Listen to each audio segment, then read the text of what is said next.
প্রিয় দর্শক, আজকে আমরা এমন একটি সাপের কথা জানব যে কিনা হযরত মূসা আলাইহিসসালামের যুগে জন্মগ্রহণ করেছিল এবং প্রায় 2000 বছর হায়াত পেয়ে বিশ্বনবী হযরত মুহাম্মদ সাল্লাল্লাহু আলাইহি ওয়াসাল্লামের যুগে এসে সে মৃত্যুবরণ করে। অনেক যুগ আগের কথা, মিশরের প্রাচীন ভূমিতে নবী মূসা আলাইহিসসালাম মহান আল্লাহ রব্বুল আলামিনের বাণী পৌঁছে দিচ্ছিলেন তার কওমের মাঝে। সেখানকার জঙ্গলের ছোট্ট একটি টিলার পাশেই বসবাস করত এক অদ্ভুত ধরনের সাপ। সাপটি দেখতে অন্যান্য সাধারণ সাপের মতোই ছিল, কিন্তু তার ভিতরে অদ্ভুত এক চেতনা কাজ করত। লোককথায় প্রচলিত ছিল তার একটি ভুলের কারণে মহান আল্লাহ রব্বুল আলামিন তাকে সাপের রূপে রূপান্তর করে দেয়। নিয়ে নেওয়া হয় তার থেকে মানুষের সুশ্রী রূপ, কিন্তু মানুষের মতো কথা বলার শক্তি তার ভিতরে অবশিষ্ট রয়ে যায়। তার নাম ছিল হারেসা। সে প্রায়শ্চিত্ত করতে পারেনি, তাই মহান আল্লাহ রব্বুল আলামিনের কাছে ক্ষমা প্রার্থনার জন্য সে সুযোগ খুঁজতে থাকত। একদিন সেই হারেসা সাপ পাহাড়ের উপরে নিঃসঙ্গ সন্ধ্যায় বসেছিল। হঠাৎ করে সে আকাশ থেকে একটি উজ্জ্বল আলো দেখতে পায়। প্রথমত হারেসা মনে করলো সেই আলোটি হয়তো বজ্রপাত থেকে সৃষ্টি হয়েছে, কিন্তু পরক্ষণে সে খেয়াল করলো আলোটি নিমিষে মিলিয়ে যাচ্ছে না। যা বজ্রে সাধারণত হয়ে থাকে তা কিছুক্ষণের জন্য স্থায়ী হতে লাগলো। তখন সে ভালোভাবে লক্ষ্য করলো এবং দেখতে পেল পাহাড়ের উপরে হযরত মূসা আলাইহিসসালাম মহান আল্লাহ রব্বুল আলামিনের সাথে কথোপকথন করছেন। হারেসা সাপটি একটু দূরে অবস্থান করছিল, কিন্তু তা সত্ত্বেও মহান আল্লাহ রব্বুল আলামিনের বাণী অনেকটাই স্পষ্টভাবে সে শুনছিল। তখন সে শুনতে পেল মহান আল্লাহ রব্বুল আলামিন হযরত মূসা আলাইহিসসালামকে বলছেন, হে মূসা, শুনে রাখো, আমি তোমাকে পছন্দ করেছি এবং তোমাকে যেমন প্রেরণ করেছি এমন আমি তোমার পরেও আরও অনেক নবী ও রাসূল প্রেরণ করব।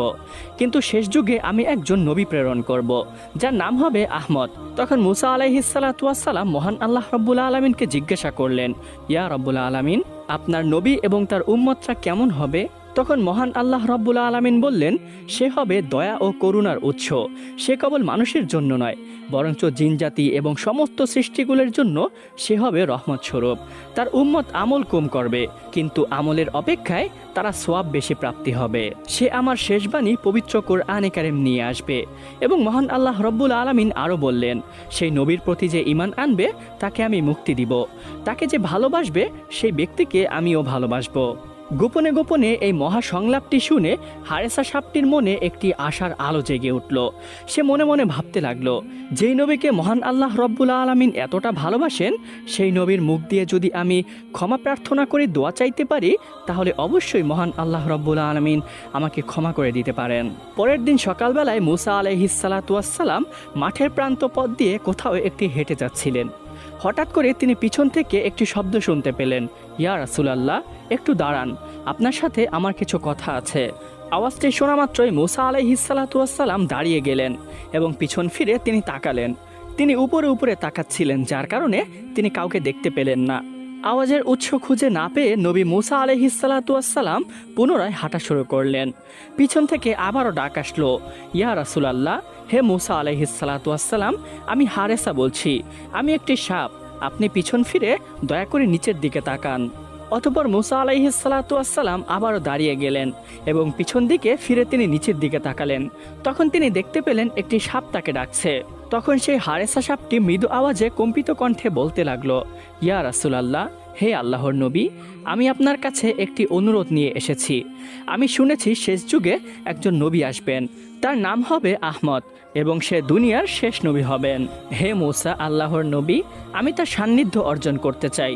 আপনি দয়া করে মহান আল্লাহ রব্বুল আলামিনের কাছে আমার হায়াত দীর্ঘ করার জন্য একটু দোয়া করুন। আমি যেন সেই নবীর যুগ পর্যন্ত বেঁচে থাকি এবং তার সান্নিধ্য অর্জন করতে পারি। তখন মূসা আলাইহিসসালাম সাপটির কাকতি শুনে মহান আল্লাহ রব্বুল আলামিনের কাছে প্রার্থনা করলেন এবং দোয়াটি কবুল করিয়ে নিলেন এবং সাপটিকে বললেন, হে হারেসা, তুমি অমুক জঙ্গলে যাও এবং সেই নবীর যুগ পর্যন্ত তুমি সেখানে অবস্থান করবে। তুমি আজকে রাতে ঘুমিয়ে পড়বে। আল্লাহর রহমতে তুমি তার যুগ পর্যন্ত বেঁচে থাকবে এবং ঘুমন্ত অবস্থাতেই থাকবে। মনে রাখবে, যেই যুগে তোমার ঘুম ভাঙবে সেই যুগই হবে শেষ নবী, অর্থাৎ নবী আহমদের যুগ। তখন সেই হারেসা সাপটি মূসা নবীর কথা মতোই সেই জঙ্গলে গিয়ে গুহার ভিতরে একটি গর্তের মাঝে ঘুমিয়ে পড়ে। বছরের পর বছর কেটে যায়, যুগ বদলায়, রাজা বদলায়, কওমের চিন্তাধারা এবং তাদের রীতিনীতি বদলায়। কেটে যায় বছরের পর বছর। মুসা আলাইহিসসালামের যুগ চলে যায়, তারপরে অনেক নবী আসেন এবং তারাও চলে যান। অবশেষে পৃথিবী চলে যায় এক নতুন মোড়ে।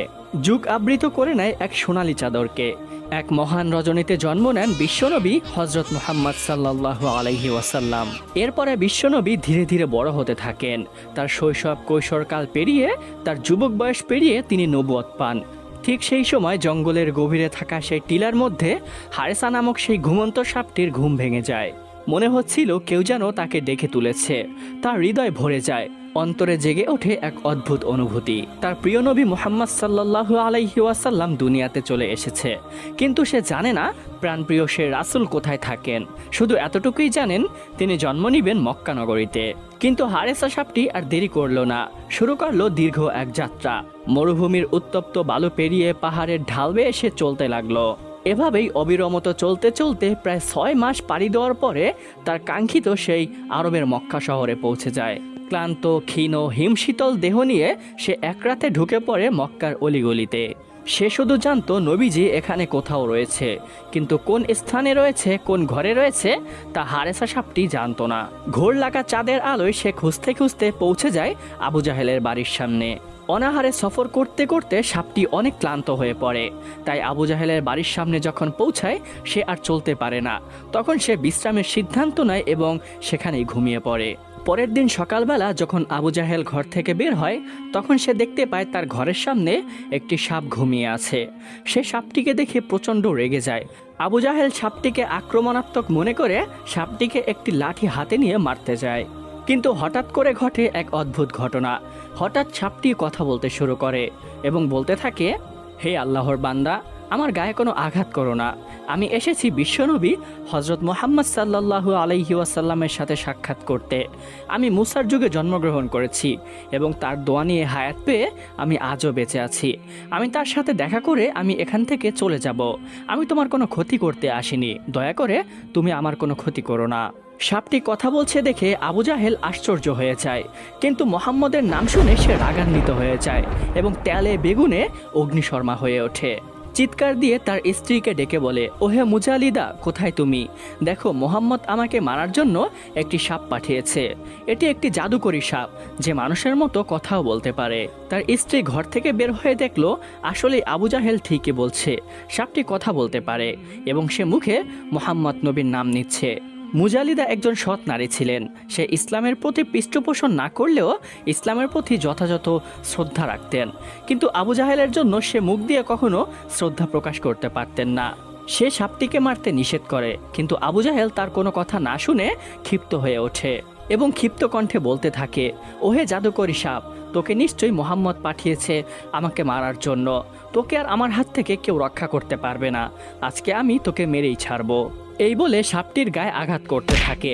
সাপটি চিৎকার করতে থাকে, কিন্তু নিষ্ঠুর আবু জাহেল তাকে আর মুক্তি দেয় না। কিন্তু সাপটি এত আঘাত সয়েও সে কোনো আক্রমণ করে না, সে ছোবল তোলে না, শুধু কাকতির স্বরে বলতে থাকে, হে আল্লাহর বান্দা, আমাকে ছেড়ে দাও, আমি তোমার কোনো ক্ষতি করব না। আমি শুধু মোহাম্মদের সাথে দেখা করে আমি চলে যাব। কিন্তু নিষ্ঠুর আবু জাহেল তার কোনো কথাই শোনে না। সাপটিকে মারতে মারতে আদমরা করে একটি খাঁচায় বন্দি করে রাখে।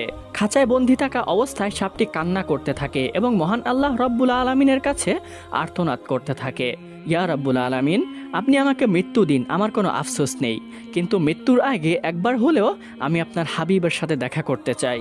রাতের বেলায় ঘরের ভিতরে প্রদীপ জ্বলছে নিবু নিবু করে। মুজালিদা কম্পিত কণ্ঠে আবু জাহেলকে বলতে লাগলো, হে আমর ইবনে হিশাম, আপনি এই সাপটিকে কি করতে চান? ও তো আপনার কোনো ক্ষতি করেনি, এত মেরেছেন তাও তো আপনাকে আক্রমণ করতে আসেনি, ওকে ছেড়ে দিলেও তো পারেন। মুজালিদার এই কথা শুনে আবু জাহেল রাগে অগ্নিশর্মা হয়ে গেল। তার গালে একটি চড় মারল এবং বলল, পাগল হয়ে গিয়েছ তুমি? ও মোহাম্মদের নাম নিয়েছে, নিশ্চয়ই মোহাম্মদ ওকে জাদু করে পাঠিয়েছে, তাই সাপ হয়েও ও কথা বলতে পারছে। ওকে আমি কখনোই ছেড়ে দিব না, আমি এর প্রতিশোধ অবশ্যই নিব। এভাবে বাকতর্ক করে তারা দুজনেই ঘুমিয়ে পড়ে। কিন্তু মুজালিদার অন্তর ছিল অনেকটাই নরম, তার মনে মায়া ছিল, সে সহ্য করতে পারল না। গভীর রাতে সে ঘর থেকে বের হয়ে গেল এবং বের হয়ে সেই সাপের কাছে গেল, সাপটিকে খাঁচা থেকে মুক্ত করার আশায়। অন্যদিকে মুজালিদা ঘর থেকে বের হওয়ার পরপরই আবু জাহেলের ঘুম ভেঙে যায়। সে তাকে পাশে দেখতে না পেয়ে সে ইতস্ত বোধ করে এবং ভাবতে থাকে নিশ্চয়ই সেই সাপটিকে ও ছাড়াতে গিয়েছে। তাই আবু জাহেল দেরি না করে ঘর থেকে বের হয়ে যায়। মুজালিদা যখনই সেই সাপের কাছে যাবেন তাকে মুক্ত করার জন্য, তখনই সে দেখতে পেল আবু জাহেল ঘর থেকে বের হচ্ছে। মুজালিদা আবু জাহেলকে দেখে ভয় পেয়ে যায়, সে থ মেরে দাঁড়িয়ে থাকে। আবু জাহেল এসে তাকে জিজ্ঞাসা করে, হে মুজালিদা, তুমি এখানে কেন এসেছো? তখন মুজালিদা কম্পিত কণ্ঠে বলতে থাকে, হে আমর ইবনে হিশাম, আমি ঘর থেকে এই সাপটির স্থানান্তর হওয়ার কিছু আওয়াজ শুনতে পাই। আমি ভেবেছি মুহাম্মদ এই সাপটিকে নিয়ে যাচ্ছে, তাই এটি দেখার জন্য আমি বাইরে এসেছি। মুহাম্মদের এত সাহস কীভাবে হয় যে আপনার হাত থেকে এই সাপটিকে নিয়ে যাবে? এভাবেই আটপাস বুঝিয়ে আবু জাহেলকে মুজালিদা ঘরে পাঠিয়ে দিল এবং সেও ঘরে চলে গেল। এই কথা যদি আবু জাহেলকে না বলতো তাহলে হয়তো আবু জাহেল তাকে অত্যাচার করত। এভাবেই প্রায় 3 দিন যাবৎ সাপটিকে আটকে রেখে নির্যাতন করতে থাকে সেই নিষ্ঠুর আবু জাহেল। খাবার পানি স্বস্তির নিঃশ্বাস কিছুই পাওয়া যায় না সেই হারেসা সাপটির জন্য। লোকেরা দেখতে আসে কে সেই সাপ যে কথা বলে, কিন্তু তাও নিষ্ঠুর আবু জাহেলের জন্য তাদেরও অন্তর কেঁপে ওঠে। তারা বলতে থাকে, এই সাপটিকে আদৌ এত অত্যাচার করা কি ঠিক হচ্ছে? কিন্তু সাপটি শুধু কান্না করত এবং আল্লাহ আল্লাহ বলে চিৎকার করত। অবশেষে 3 দিন অতিবাহিত হওয়ার পরে হারেসা সাপটির দেহ নিস্তেজ হয়ে পড়ে, সে মারা যায়। কিন্তু এখানেই শেষ নয়, আবু জাহেল এতেও সন্তুষ্ট হলো না। সে বলে উঠল, একে শুধু মৃত্যু দিলেই হবে না, একে আগুনে জ্বালাতে হবে এবং ছাই বানিয়ে পুরো এলাকায় দেখাতে হবে যে মোহাম্মদ আমাকে একটি সাপ পাঠিয়েছিল মারার জন্য, কিন্তু আমি সেই জাদুকরী সাপটি মেরে ফেলেছি এবং আগুনে পুড়িয়ে তাকে ছাই বানিয়ে ফেলেছি। কথা মতোই আবু জাহেল সেই সাপটিকে আগুনে জ্বালিয়ে দেয় এবং তার নিথর দেহ পুড়ে ছাই বানিয়ে ফেলে। সাপটিকে পুড়তে দেখে আবু জাহেল হাসতে থাকে এবং বলতে থাকে, সবাই দেখুক মোহাম্মদের গুপ্তচর কিভাবে আগুনে চলছে, কিভাবে পুড়ে ছাই হয়ে যাচ্ছে। কিন্তু এর কোনো প্রতিবাদ মোহাম্মদ বৈকি বরঞ্চ তার গুপ্তচরও করতে পারছে না। অবশেষে সেই সাপটি যখন পুড়ে ছাই হয়ে যায় তখন আবু জাহেল সেই ছাইগুলো একটি ঢাকনা বিশিষ্ট পাতিলের মাঝে রাখে, যা ছিল পিতলের তৈরি। এবার শুরু হয় মিথ্যার দম্ভ বিশিষ্ট সেই খেলাটা। আবু জাহেল সেই ছাই ভরা পাতিলটি নিয়ে পুরো মক্কার অলিগলিতে ঘুরতে থাকে এবং লোকজনদেরকে জড়ো করে বলতে থাকে, হে লোক সকল, দেখো মোহাম্মদ আমাকে মারার জন্য একটি জাদুকরী সাপ পাঠিয়েছে। সে কথা বলতে পারত, সে আমাকে মারতে এসেছিল এবং আমার উপর আক্রমণ করেছিল, কিন্তু সে আমাকে মারতে পারেনি, আমার কোনো ক্ষতি করতে পারেনি। উল্টো আমি তাকে মেরে আগুনে জ্বালিয়ে ছাই বানিয়ে ফেলেছি। এই ক্ষেত্রে মোহাম্মদও আমার কোনো ক্ষতি করতে পারেনি। লোকজন অবাক দৃষ্টিতে আবু জাহেলের দিকে তাকিয়ে রইল। কেউ বিভ্রান্ত হলো, কেউ কৌতূহলী হলো, আবার কেউ ভীত সন্তুষ্ট হলো। আবু জাহেলের মুখে তখন বিজয়ের হাসি। সে মনে মনে ভাবতে থাকে সে কোনো অলৌকিক বস্তু বিজয় করে নিয়েছে। কিন্তু আবু জাহেল জানে না ছাইয়ের নিচে লুকিয়ে আছে আল্লাহর কুদরত। পুরো পৃথিবী যেন কান্না করছিল, আকাশে ফেরেশতারা যেন কান্না করছিল, কারণ তারা দেখেছিল হারেসার ঈমানী শক্তি এবং তার ত্যাগ তিতিক্ষা এবং তার প্রায়শ্চিত্ত কামনায় নিঃশব্দে বয়ে যাওয়া চোখের অশ্রু। লোক সমাজে ভাষণ দিয়েও আবু জাহেল ক্ষান্ত হলো না। সে বাড়ি বাড়িতে গিয়ে সবাইকে বলতে লাগলো, হে ব্যক্তিবর্গ, দেখে রাখো, মোহাম্মদ আমাকে মারার জন্য একটি সাপ পাঠিয়েছিল, আমি তাকে মেরে আগুনে জ্বালিয়ে ছাই বানিয়ে ফেলেছি। তোমরা কেউ মোহাম্মদের কথায় বিশ্বাস করবে না, ও অবশ্যই জাদুকর এবং পথভ্রষ্ট। নাউজুবিল্লাহি মিন যালিক। আবু জাহেল এরপরে আরও একটি বাড়িতে যায় এবং সেখানে গিয়ে তাদেরকেও সেই ছাইয়ের পাত্রটি দেখিয়ে এভাবেই বলতে থাকে। মক্কার কোনো অলিগলি আবু জাহেল ছাড়ল না, যাকেই সামনে পেল তাকেই সেই পাত্রটি দেখিয়ে এভাবেই উল্টোপাল্টা বলতে লাগলো। অবশেষে পৌঁছালো গণ্যমান্য একজন ব্যক্তির কাছে, যার বয়স একটু ভারী ছিল, একটু বৃদ্ধ টাইপের ছিল। তার সামনে গিয়েও আবু জাহেল আগের কথাগুলোই বলল, হে ব্যক্তি, শুনে রাখো, মোহাম্মদ আমার কাছে একটি জাদুকরী সাপ পাঠিয়েছিল। সাপটি কথা বলতে পারত এবং আমাকে ক্ষতি করতে চেয়েছিল, কিন্তু আমি তাকে তা সুযোগ দেইনি। তাকে আমি মেরে ফেলেছি এবং আগুনে জ্বালিয়ে ছাই করে ফেলেছি। এই পাত্রের ভিতরে সেই ছাই আছে। তোমরা দয়া করে মোহাম্মদের কোনো কথা শুনবে না। আবু জাহেলের কথা শুনে সেই লোকটি বলতে লাগলো, হে আমর ইবনে হিশাম, তোমার এই ক্ষেত্রে লজ্জা হওয়া উচিত। সাপটি কথা বলতে পারতো কিনা আমি জানি না, কিন্তু তুমি একটি অবলা প্রাণীর উপরে অত্যাচার করেছো, নৃশংসভাবে তাকে আগুনে পুড়িয়ে তুমি ছাই করে ফেলেছো, আবার এত বড় বড় কথা বলছো। অবশ্যই তোমার এই ক্ষেত্রে লজ্জা হওয়া উচিত। তুমি মুহাম্মদের কাছে যাও এবং তাকে গিয়ে জিজ্ঞেস করো সে আসলেই এই সাপটিকে তোমার কাছে পাঠিয়েছিল কিনা। আবু জাহেল তার কথায় উত্তর দিল, আচ্ছা ঠিক আছে, কালকে সকালেই আমি মুহাম্মদের সাথে দেখা করব। এরপরে আবু জাহেল নবী করিম সাল্লাল্লাহু আলাইহি ওয়াসাল্লামের কাছে যায়। তার আশেপাশে লোকেদের ভিড়, সবাই দেখতে চাচ্ছে এই সাপটির ব্যাপারে মুহাম্মদ কি করতে চায়। মুহাম্মদ কি বাস্তবেই আবু জাহেলের কাছে এই সাপটি পাঠিয়েছিল আবু জাহেল যেমনটি বলেছিল, নাকি এর থেকে কোনো ভিন্ন কিছু ছিল?